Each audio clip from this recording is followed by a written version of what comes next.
So we are going to do a future value problem. So let's say you put $10,000 in a certificate of deposit that promises a 4% annual interest rate. How much do you have after 2 years? So to start out, let's rewrite our future value, present value equation. So we have future value equals the present value, and this is multiplied by 1 plus r over, or up times to the power of t. And so we just need to plug in what we have and do the calculation. So we have our present value, which is 10,000. And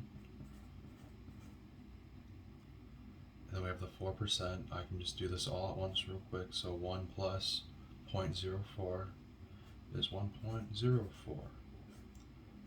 And then the time, so we're doing it for 2 years, and it is compounded annually. So that's just going to be twice, and it's kind of like the default. So let's grab our calculator. Let's do 10,000 parentheses 1.04 squared.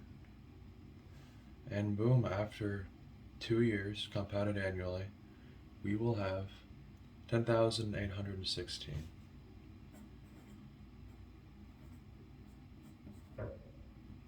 Thank you for watching.